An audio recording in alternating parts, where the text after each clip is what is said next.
And joining us now, NBC News Chief White House Correspondent Peter Alexander. Also with us, Ashley Parker, writer at The Atlantic. Former Republican Governor John Kasich from Ohio, and Symone Sanders Townsend, former chief spokesperson for Vice President Harris and co-host of The Weekend here on MSNBC. Peter, what were folks inside the White House saying this morning about how the president's speech went last night?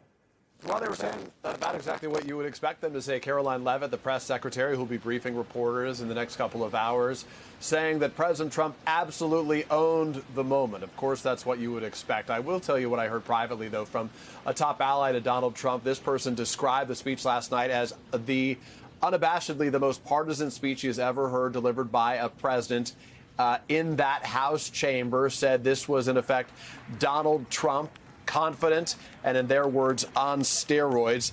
In the eyes of the president's allies, they believe that the president will have been successful in sort of delivering a message to those more independent-minded voters, among others, saying that he sort of presented himself as a rare politician who says things, promises them, and then does them quickly. Obviously, Americans are very divided in their views about this president. You saw the silent, sometimes loud protests by Democrats right there. The president often exaggerating or even making up some of his comments throughout the course of the night, saying that $350 billion have been spent on U.S. aid to Ukraine. The number not even roughly half that if we were to actually tally it all up right now. But I think the White House, by and large, feels pretty good about it, so much so that the president isn't going on the road. He's got the biggest megaphone he needs here on social media and with his sort of repeated media appearances from here. Instead, it's going to be J.D. Vance, who's traveling today. He's along the border trying to make the case about the successes this administration has had so far on cracking down on illegal immigration at the border, Jose. Yeah, and Ashley, the president's message, or rather messages, they were certainly delivered in a very Trumpian way. How did you see the speech last night? So as I was watching, I couldn't help but think that in many ways it was a giant troll, right? From the very outset, and this was both the tone that President Trump set and the congressman, the Democratic congressman from Texas set by kind of standing up and disrupting the speech and heckling him and the Democrats who came in with various signs that it was going to be partisan warfare. And again, it's worth remembering just how striking it is for the scenes we saw play out. So, for instance, the president of the United States mocking Senator Elizabeth Warren, calling her Pocahontas from that perch, saying he enjoyed the back and forth. He enjoyed the heckling. He had some off-script moments, is what he pointed out. He claimed, look, the Democrats, I can't even get them to smile or applaud or stand at anything I want.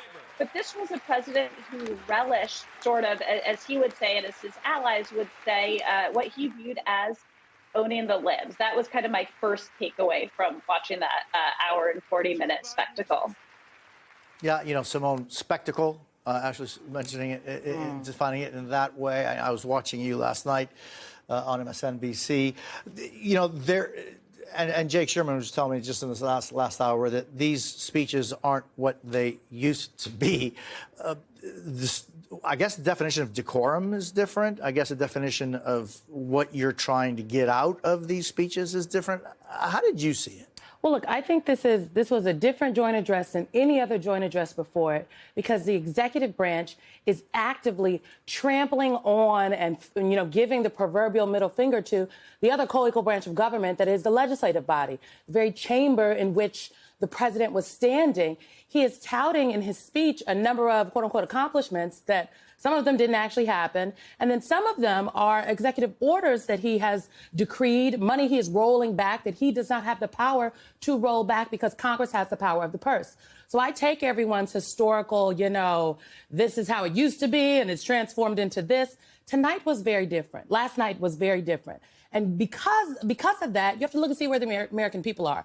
There are people in very red places in America going to their members of Congress, asking them to do something, asking why are veterans being fired. There are some people who live in very blue and purple places going to their members of Congress saying, we will stand with you in these town halls. We will stand with you if you just stand up and fight for us. And so I think what happened last night the disparate Democratic response, if you will, in that chamber. It's not what leadership was asking. It's not what leadership wanted. And I do think that leadership did not do their members any favors with the heavy hand of how they should respond, no disruptions, everyone must attend, because the pressure is mounting within the Democratic caucus because of what their constituents are saying. And so last night was an opportunity to kind of let some of the pressure off, release some of the valve. The protests, if I'm going to use quotes for folks at home, that you saw with the signs, bingo signs, as I referred to them, or auction signs, the little paddles from Fogo de Chao, the T-shirts of people walking out, those were the members saying to their leadership, please, we have to do something that does not look like business as usual. And so I think the leadership needs to listen to their members, because I do think a number of these members are more closer to the electorate than the leadership is. I think the leadership is misreading this moment. But I mean, like the bingo cards, is that something that is a way of reflecting that growing frustration and anger? I talked to some state Democratic Party chairs last night who said they brought signs to a gunfight. I also talked to some organizers that said, look, I'm going to give anybody credit for trying, but it's not their fault. The leadership squashed the ability for a mass movement, if you will, around this joint session. And I think that the private conversations will very quickly spell out to the public. If something like this happens again, the next opportunity is March 14th when it's time to fund the budget. Are Democrats going to give them the votes? I know a lot of members that think they should not participate in the charade. Or even support a CR, a continuing CR. Hey, John, how did you see it? I'm just thinking of the many years you were at the House and, of course, of your long political career. How did you see last night? Well, you know, Jose, I sat through 18 of them. And, you know, it was always kind of partisan, but people would kind of smile a little bit back and forth because it was sort of a little bit of a political partisan game. But there was none of that last night. There was no smiling. There was zero camaraderie. Let me just say that Trump hit on a lot of the 80%ers, getting the illegals who committed crime out of the country. He talked about, you know, the waste and used examples of it, which people probably shook their head and said, that's terrible. He talked about, you know, we don't want to have boys playing on the girls' basketball team. Those are 80%ers. But I didn't see any really reaching out across the aisle. And with the Republicans, I had a little bit of a sense of gloating, which is always dangerous. When you're doing well, as one senior once told me, ride low in the saddle when things are going well. So I was disappointed in that. Secondly, in regard to the Democrats, they're completely lost. What? That was ridiculous last night, the way, you know, they had those little signs and all that stuff. They remind me of a boxer who got knocked down and is punch drunk and doesn't know what to do. I mean, the Democrats have no program right now to counter what it is that the Republicans are doing. Now, you're going to see a campaign in Virginia where you're going to see a Democrat candidate who's going to be very effective in focusing on business. And I suspect that candidate can win, and maybe giving the Democrats more of a playbook about what they should do. If I were them, I'd be talking about the excesses of the Trump program right now. I just wouldn't be sitting there waving signs. Some guy gets up and waves a cane. I mean, come on. I mean, there's no answer there. That's silly, and I don't think they did very well by themselves.